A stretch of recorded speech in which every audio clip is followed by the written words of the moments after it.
Tout de suite, pour me présenter, je suis sociologue rural à l'INRAE de Rennes. Donc l'INRAE, c'est l'Institut national de la recherche pour l'agriculture, l'alimentation et l'environnement. Et parmi mes thématiques de recherche, je travaille sur les modes de collaboration et d'organisation collective plutôt locales entre agriculteurs et agricultrices, pour en particulier celles qui permettent de lever les freins à la transformation agroécologique du secteur. Et donc j'ai engagé ce travail suite à ma thèse que j'ai menée sur les CUMA, c'est-à-dire les coopératives d'utilisation de matériel agricole. Donc les organisations en agriculture, il ne vous a sans doute pas échappé qu'elles ne manquent pas. Si on fait la liste de tous les acronymes pour dénommer tout ce qui existe, on n'a pas fini. Là, en fait, je vais me concentrer sur 3 formes qui sont vraiment des formes d'organisation de collaboration qui permettent des interactions fréquentes entre agriculteurs et agricultrices, parce que c'est celles qui ont plus d'intérêt. J'en distingue 3 formes. La première, c'est ce qu'on peut appeler les organisations formelles de gestion de ressources. Et donc là, on en a pléthore. Et on a en particulier quelque chose qui nous est assez envié dans les autres pays, parce qu'il n'y a qu'en France qu'on les trouve avec cette ampleur. Donc les CUMA, on en trouve plus de 11 000 aujourd'hui en France, et qui regroupent plus du tiers des exploitations. La particularité en fait des CUMA, c'est qu'elles sont locales, auto-organisées. Le cœur du métier de ces coopératives, c'est bien le partage d'équipements et de travail, voire de salariés pour 15% d'entre elles et de bâtiments. Mais au-delà des CUMA, qui est effectivement le plus fort réseau de collectifs d'agriculteurs en France, on a bien d'autres types d'organisations formelles de gestion de ressources. Alors, étant en Bourgogne-Franche-Comté, je ne peux éviter de parler de ces coopératives de commercialisation d'échelle locale, parmi lesquelles on trouve évidemment les frontières fromagères, particulièrement surtout de la façade est de la France, mais aussi, c'est particulièrement fort par ici, des coopératives viticoles qui sont restées d'échelle locale. Autre forme qu'on peut trouver, ce sont les groupements d'employeurs qui permettent à 2 ou plusieurs fermes de partager des salariés entre plusieurs exploitations. C'est dans le secteur agricole que les groupements d'employeurs se sont le plus développés, donc c'est assez significatif. Mais on peut aussi trouver tout plein d'autres, selon les régions, les groupements pastoraux, des formes de stockage et de commercialisation en commun. On trouve ça à l'échelle de plusieurs exploitations en grande culture, en production légumière.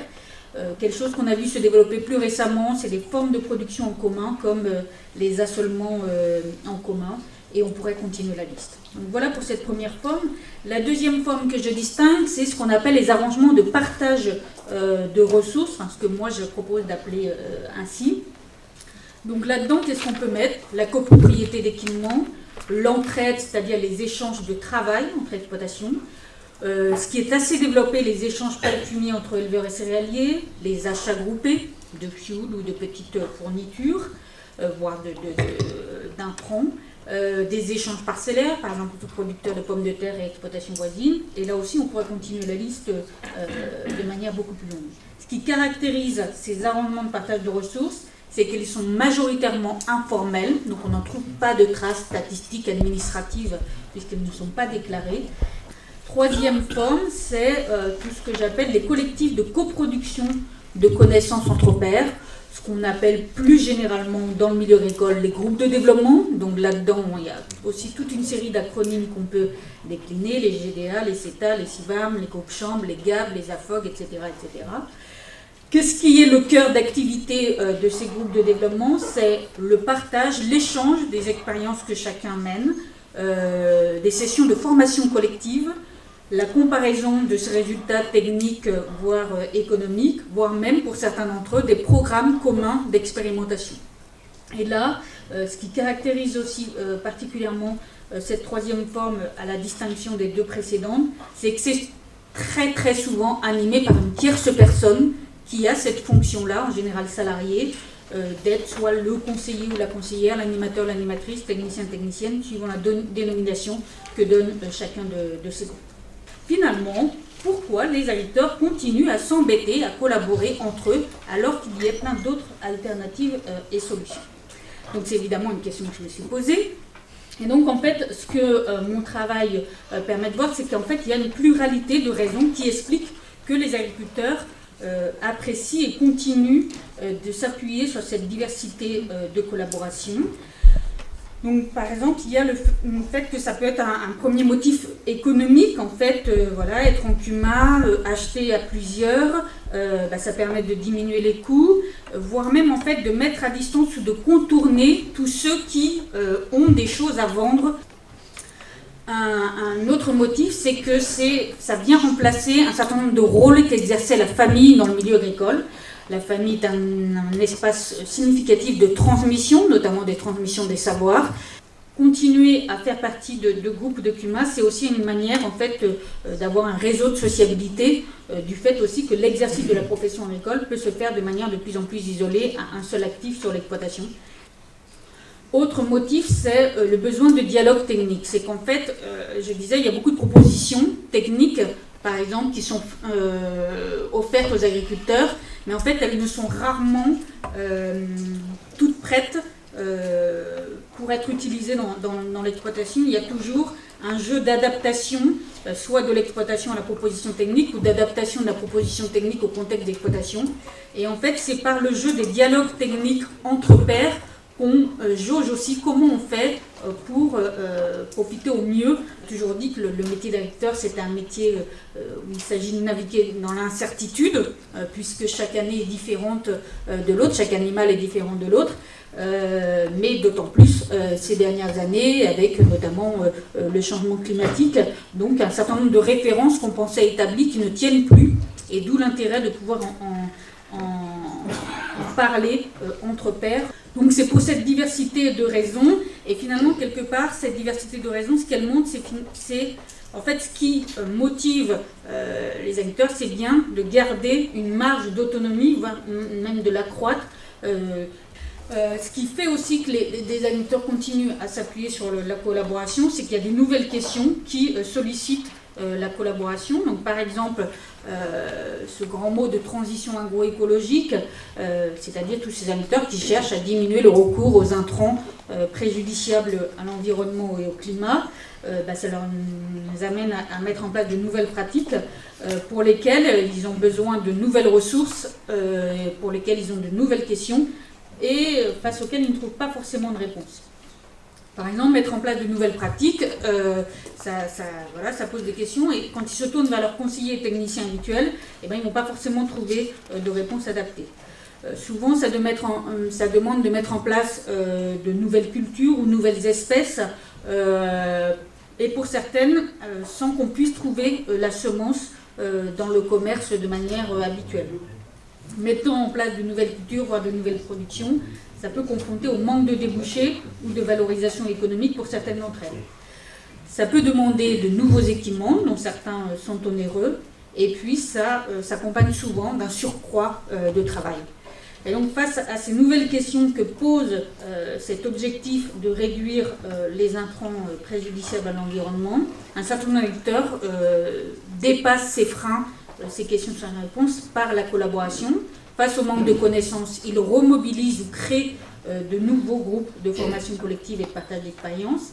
Face à l'accès difficile aux semences, une solution peut être d'autoproduire soi-même les semences, mais plutôt que chacun autoproduire toute la gamme des semences dont il a besoin, on va se réunir à 2 ou 3, voire plus, et se répartir à plusieurs ce travail d'autoproduction de semences et ensuite se les échanger.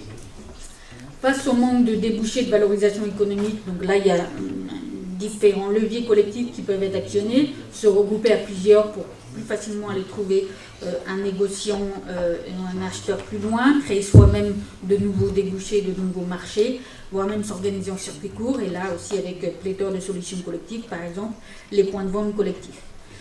Face au besoin d'investir dans des équipements nouveaux, l'investissement collectif par la CUMA ou bien la copropriété, voire co-construire ou co-concevoir collectivement les équipements dont on a besoin. Et face au surcroît de travail, le salariat partagé, par exemple en groupement d'employeurs, ou organiser des chantiers en commun qui vont permettre de gagner en productivité physique du travail sur certaines activités, et donc du coup d'avoir plus de temps libre pour d'autres, comme participer au groupe de formation collective. Et donc c'est ainsi que cette diversité de modes de collaboration, elle ne cesse de se renouveler face aux nouveaux besoins. Donc, dans la catégorie des organisations formelles de gestion de ressources, sont apparues récemment, par exemple, les maternités collectives, en Bretagne où je suis, pour entre éleveurs porcins, ou bien plutôt d'abord dans le milieu de l'agriculture bio, mais qui s'étend à d'autres aujourd'hui, des groupes locaux d'autoconstruction d'équipements stimulés en fait par la création de la coopérative L'Atelier Paysan, qui permet en fait la mise à disposition de plans de nouveaux équipements de manière ouverte et libre. Dans la catégorie des arrangements de partage de ressources, on voit de nouveaux échanges éleveurs céréaliers. Dans le département de l'Aube, quasiment voisin, j'ai pu voir des céréaliers qui mettent en place des couverts donc l'hiver, qui font pâturer par les troupeaux de brebis de leurs voisins éleveurs. C'est quelque chose qu'on a vu dans l'ancien temps, qui avait disparu et qu'on voit réapparaître maintenant. Des échanges de semences, comme je le disais. Et dans la troisième catégorie, on voit par exemple des CUMA qui jouent la fonction de groupe de développement. On est confronté à une nouvelle question. Soit il n'y a pas de groupe de développement à proximité, ou on est bien entre nous dans la CUMA, et donc pendant l'hiver, on va, en remplissant un dossier VIVEA, se faire une formation collective sur un sujet dont on a vu qu'il y avait des besoins dans la CUMA. Il y a aussi des groupes qui sont suscités par des organisations environnementalistes qui interviennent sur des zones à enjeux environnementaux, qui commencent par le conseil individuel et qui s'aperçoivent qu'en fait la mise en groupe des agriculteurs irait plus vite pour faire travailler les agriculteurs sur des pratiques environnementales. Donc du coup, ils peuvent être effectivement un levier face à la difficulté, mais en même temps présentent un certain nombre aussi d'exigences. Pourquoi ça peut être un levier face à la difficulté? Bon, déjà parce que ça crée du lien social, donc ça peut être un rempart contre l'isolement. Collaborer, ça permet progressivement de rentrer dans une interconnaissance approfondie entre pairs, qui va par exemple permettre de se remplacer plus facilement en cas de coup dur. Un accident, on se retrouve à l'hôpital, quand les collègues savent comment ça marche sur la ferme, ça va être plus facile qu'ils se mobilisent pour remplacer et éviter que ce genre d'accident soit un élément déstabilisant sur le long terme pour l'exploitation. L'interconnaissance approfondie, c'est aussi ça qui va permettre de bénéficier de regards externes sur sa façon de travailler, qui peut amener des conseils et permettre des améliorations. Et puis, comme je le disais, une motivation forte finalement qui résume les différents motifs qui fait qu'on s'appuie sur la collaboration, c'est le fait de préserver, de gagner son autonomie. Et ça, c'est important parce que c'est un marqueur de l'identité professionnelle, comme ça a été dit, avec une grosse faute dans mon propos, puisque voilà, ce qui compte, ce qui est quand même important pour les agriculteurs, et qui compense le volume horaire, qui compense la faible rémunération, c'est le fait qu'on soit son propre patron. Et en fait, découvrir au fur et à mesure de l'exercice un certain nombre de dépendances, de contraintes qui menacent cette identité d'être son propre patron, la lourdeur bureaucratique, les cahiers des charges, etc. Et en même temps, il ne faut pas se cacher que la collaboration peut aussi générer de la difficulté. L'entraide, on travaille ensemble, mais quelque part, on soumet aux autres sa manière de travailler. Et quand elle diffère de la manière commune de travailler des autres, ça peut être aussi un élément qui soulève de la crainte, de l'appréhension et être un élément de fragilisation. Se retrouver en groupe pour comparer ses résultats, très bien, mais quand on commence à voir ces résultats se dégrader, on peut voir des gens se retirer des groupes de comparaison de résultats par peur du regard justement sur la difficulté, alors que ça devrait être le moment important où le regard des autres pourrait être aidant face à la difficulté.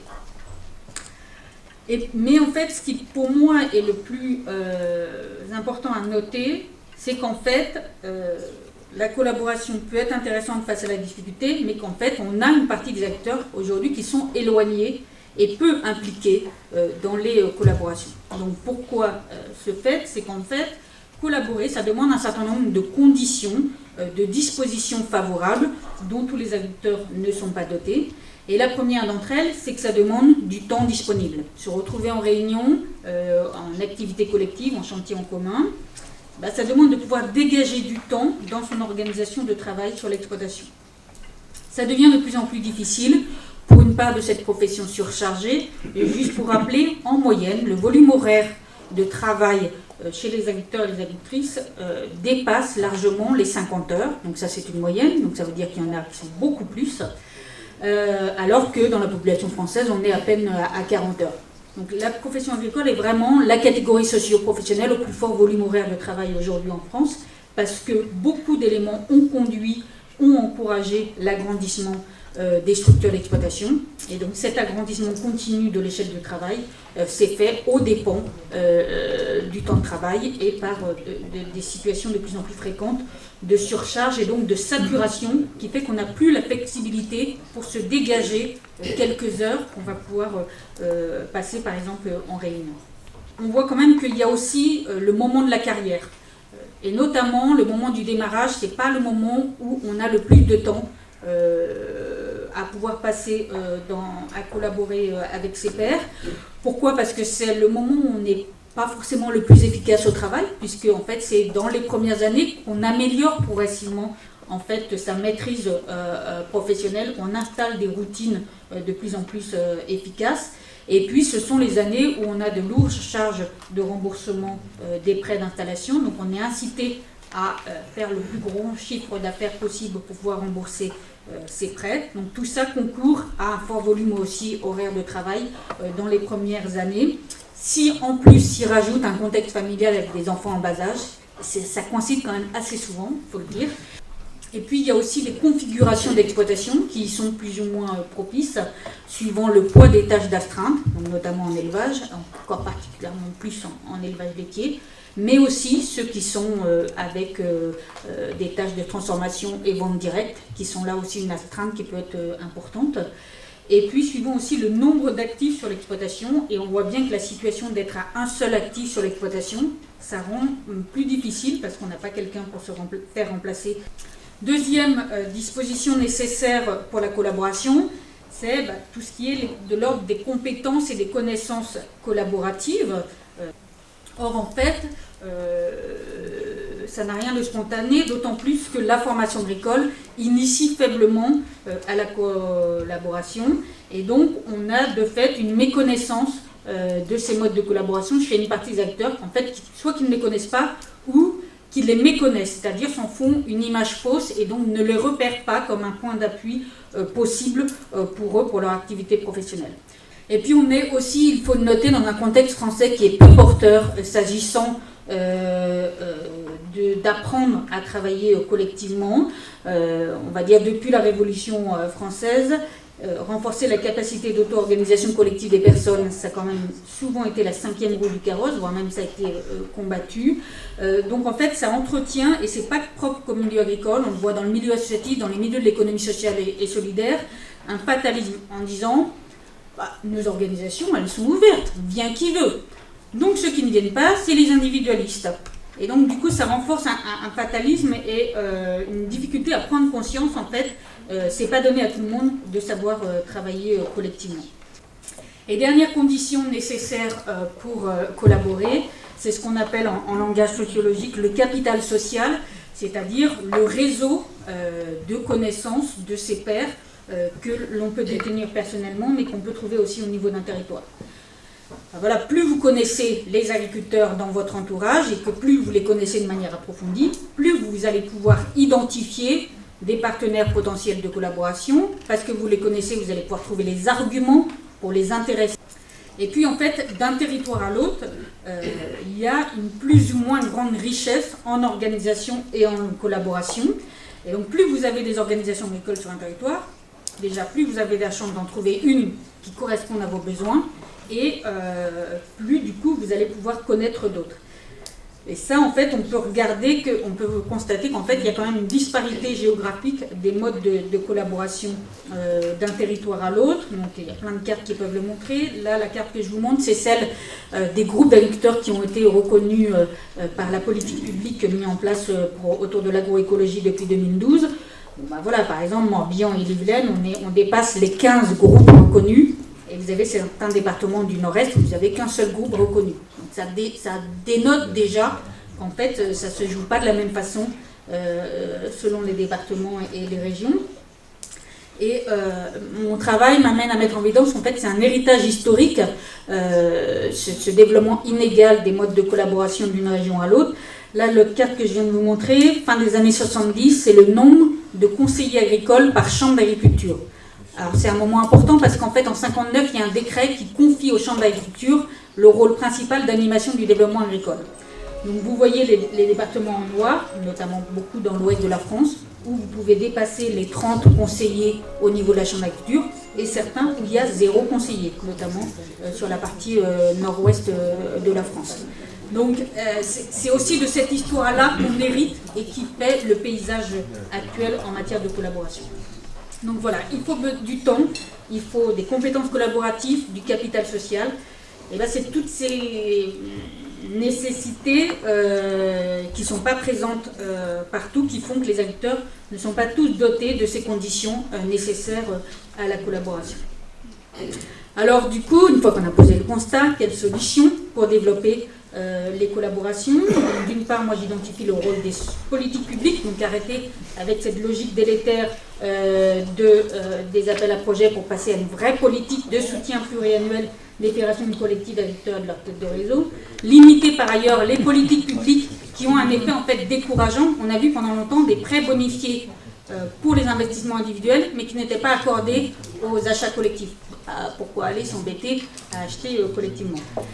Plus aussi à impulser des programmes de recherche pour pouvoir vraiment produire des connaissances sur comment faire en sorte que les coopérations soient plus accessibles à un public élargi d'agriculteurs, de manière à alimenter la formation agricole, pour qu'elle puisse réellement permettre une initiation aux collaborations entre pairs, pour que les élèves puissent la considérer comme une ressource professionnelle, et ainsi favoriser la montée en compétences collaboratives.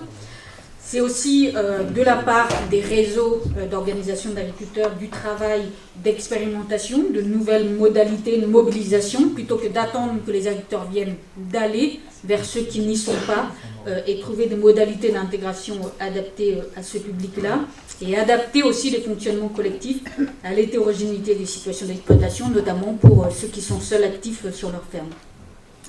De fait, si on veut aller vers des organisations qui soient plus inclusives, qui accueillent des acteurs qui ne sont pas dotés des dispositions collaboratives, c'est aussi renforcer les compétences des animateurs et des responsables pour qu'ils puissent faire avec cette plus grande hétérogénéité. Je vois aussi un rôle des collectivités locales. Je travaille avec certaines d'entre elles et qui me font appel. Et donc je les invite aussi à soutenir les organisations collectives existantes, aussi bien formelles qu'informelles, et puis de s'intéresser aux agriculteurs qui en sont éloignés ou aux zones de leur territoire qui peuvent être peu dotées en mode de collaboration, voire même, j'invite aujourd'hui moi les collectivités locales à expérimenter des agents locaux de facilitation des coopérations.